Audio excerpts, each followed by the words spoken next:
Assalamualaikum warahmatullahi wabarakatuh. Sobat RH sekalian, jumpa lagi kita di channel yang keren ini. Keren cadas ya. Sudah lama, berapa hari kita tidak gebrak meja. Jadi sobat RH sekalian, saya dengan penampilan baru ya. Tadinya tidak percaya diri untuk menunjukkan botaknya, tetapi ya ini bolehlah botaknya ya. Jadi saudara sekalian, ini seperti kepala saya seperti ada gunungan di atasnya itu. Oke sahabat sekalian, ya kita santai-santai ya. Saya baru pulang dari umroh, alhamdulillah ya. Terakhir saya umroh itu tahun 2017 dan 2018. 2017 crossing ke 2018. Jadi pas pergantian akhir tahun ya. Dan alhamdulillah saya juga mengucapkan terima kasih kepada Holiday Angkasa Wisata dan kepada Dirut Dedi, Pak Dedi ya, yang telah mengundang saya ya untuk bergabung dalam rombongan mereka. Satu pesawat penuh 433 jemaah, luar biasa. You can imagine ya bagaimana menghandle itu semua. Oke, dan saya berdoa ya buat rekan-rekan sekalian, sobat era sekalian, mudah-mudahan bisa suatu saat ke Mekah dan Madinah juga. Ya sobat era sekalian, back to the real world ya. Saya akan membahas satu hal yang menarik soal ya, apalagi kalau bukan capres ini, yang dimana kita tahu bahwa dari Mekah Al-Mukarram saya pernah bikin satu konten video ya, nggak boleh banyak-banyak, ketika menunggu tawaf pertama jam 00.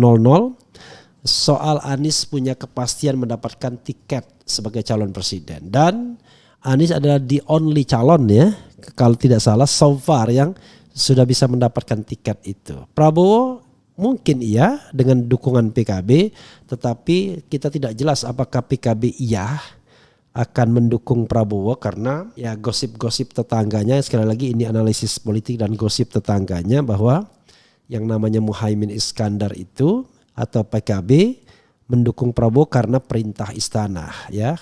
Mudah-mudahan itu benar. Karena banyak hal yang kita tidak tahu persis dalam politik ini ya. Karena itu kalau misalnya konsisten PKB, maka akan ada dua calon yang sudah pasti. Kita masih menunggu dua kemungkinan slot lainnya, yaitu KIB dan PDIP. Nah, pertanyaan paling mendasarnya adalah siapa calon wakil presiden dari Anies Rashid Baswedan, sobat era sekalian. Kita tahu bahwa beberapa saat yang lalu itu ada kriteria yang disampaikan Anies. Salah satu kriterianya adalah chemistry, selain capacity to win ya, kapasitas untuk menang, capacity to unite, mempersatukan koalisi, dan capacity to govern, kemampuan untuk memerintah. Kemarin kapan JIS Jakarta International Stadium Ahmad Dhani, hari ini atau kemarin? Hari ini. Kemarin ada nonton bareng Anies dan AHY ya. Apakah itu adalah wujud atau tanda-tanda chemistry? Karena sekali lagi one thing for sure, chemistry ini nggak bisa dibuat-buat saudara sekalian. Kita akrab sama seseorang itu chemistry-nya itu nggak bisa dibuat-buat. Kalau kita senang sama orang, kita duduk berjam-jam pun nggak ada masalah. Dan chemistry itu bukan soal apakah orang itu humble atau tidak, tapi lebih pada itulah namanya chemistry, kimia, kepersenyawaan yang kita kadang-kadang nggak ngerti kenapa kita lebih cocok dengan si A dan tidak cocok dengan si B.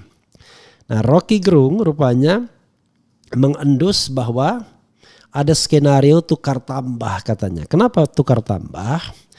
Karena begini sobat era sekalian, ketika Anies tidak lagi bisa terbendung ya, maka istana yang nggak mau win-lose solution. Pengennya ya tetap mereka bisa punya kemampuan untuk mengendalikan pasangan itu, paling tidak ada agen dalam tanda kutip mereka di pasangan tersebut seandainya memang memenangkan pertarungan. Karena kita tahu bahwa paling tidak berdasarkan optimisme Rocky Gerung dan lain sebagainya, Anies sengana lawan, gak ada lawan lagi katanya ya. Karena itu paling tidak istana perlu berkompromi untuk menyediakan satu orang yang kira-kira bisa menjadi ujung tombak komunikasi antara istana dan pasangan ini if ya memenangkan pertarungan. Jika memenangkan pertarungan, kalau tidak ya saya kira bukan soal yang terlalu serius. Nah, coba kita bacakan ya sebagaimana disampaikan oleh Populis. Surya Paloh keliling temui Jokowi dan Luhut. Rocky Gerung duga pihak istana usaha jodohkan Anies dengan Khofifa karena ini titik-titik ya. Oke, Populis Jakarta. Pengamat politik dan akademisi Rocky Gerung menilai ada makna di balik rangkaian pertemuan Ketua Umum Partai Nasdem dengan Presiden Joko Widodo, Ketua Umum Partai Golkar Airlangga Hartarto dan Menteri Koordinator Bidang Maritim dan Investasi Luhut Binsar Panjaitan. Rocky menduga sejumlah pertemuan itu bisa berlangsung karena ada situasi di mana pihak istana sudah mulai gelisah melihat bakal calon presiden dari koalisi perubahan Anies Baswedan yang belakangan elektabilitasnya semakin meroket.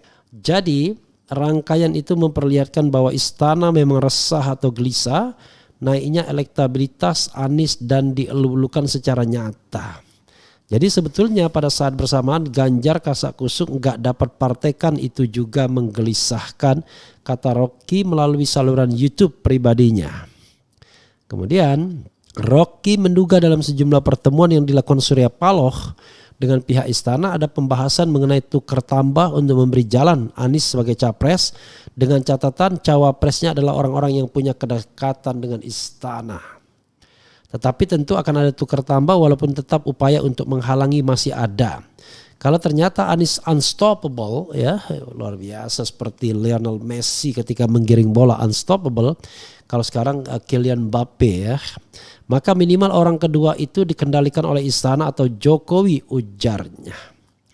Rocky berspekulasi bahwa pihak istana tengah berupaya untuk menjodohkan Anies Baswedan dengan Gubernur Jawa Timur Khofifa Indar Parawansa.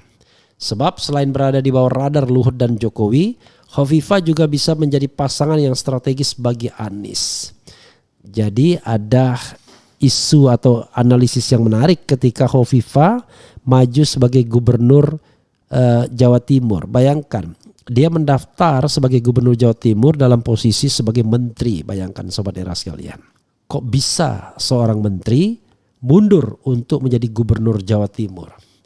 Itu konon ya, karena memang perintah dari istana untuk menghadang pasangan banteng justru. Jadi pasangan banteng itu adalah pasangan yang di-endorse oleh PDIP, yaitu Saifullah Yusuf dengan Putih Guntur Soekarno Putri. Lucu ya.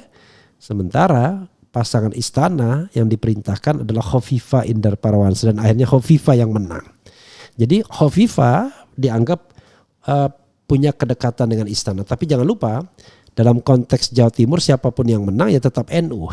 Jadi bedanya NU berafiliasi kepada siapa ya? Kepada istana atau kepada Teguh Umar ketika Saifullah Yusuf untuk kesekian kalinya berhadapan dengan Khofifa, tetapi dengan posisi yang sudah sama, setara. Dulu Saifullah sebagai wakil gubernur menang 2 kali ketika Pak Dekarwo Soekarwo sebagai calon gubernurnya 2 kali mengalahkan Khofifa, tapi pada percobaan ketiga kalinya Khofifa yang menang ketika berhadapan dengan Saifullah Yusuf karena Karwo tidak bisa lagi menjadi calon gubernur dan Pak Dekarwo sekarang di One Team Press ya. Rocky berspekulasi bahwa pihak istana tengah berupaya untuk menjodohkan Anies Baswedan dengan Gubernur Jawa Timur Khofifa Indar Parawansa. Sebab selain berada di bawah radar Luhut dan Jokowi, Khofifa juga bisa menjadi pasangan yang strategis bagi Anies. Nah ini jadi dia it is like a bridge ya, bridging dia. Jadi kayak jembatan atau dia menjadi pusat dari persinggungan. Di satu sisi Anies membutuhkan Khofifa karena tadi capacity to win yang bisa dikuatkan. It could be possible capacity to govern and then capacity to unite karena dia juga adalah berasal dari basis NU. Tetapi yang juga tidak kalah pentingnya mungkin akan ada a certain degree dalam derajat tertentu adalah endorsement dari istana ya, menarik pastinya. Oke. Jadi ini tukar tambah yang halus dengan istana dan kita berspekulasi bahwa memang Ibu Khofifah yang lebih mungkin di situ. Karena Ibu Khofifah tetap berada dalam radarnya Luhut dan Jokowi tugasnya. Dan Khofifah juga mewakili suara Jawa Timur yang sentral dan strategis bagi Anies selanjutnya. Jadi sahabat era sekalian, ada komponen baru bagi mengapa memasukkan Khofifah, yaitu kedekatan dengan istana, menjadi jembatan dengan istana. Jadi sebelumnya kita belum memasukkan elemen ini, unsur ini, baru memasukkan bahwa dia adalah berasal dari NU, perempuan, kemudian Jawa Timur ya. Tapi ternyata ada elemen baru yang memungkinkan Khofifah akan terus melaju untuk mendampingi Anies Baswedan seandainya memang pencalonan Anies tak bisa lagi dibendung. Sekali lagi, pencalonan Anies tidak bisa lagi dibendung ya. Itu soalnya. Oke. Itu saja sobat era sekalian. Terimalah botak saya ini. Tadi saya ingin menutupi kebotakan saya, tapi tiba-tiba saya mengatakan enggak apa-apa juga pamer botak ya. Berarti enggak ada yang salah dan tidak ada yang perlu ditutup-tutupi. Wassalamualaikum warahmatullahi wabarakatuh. Ciao.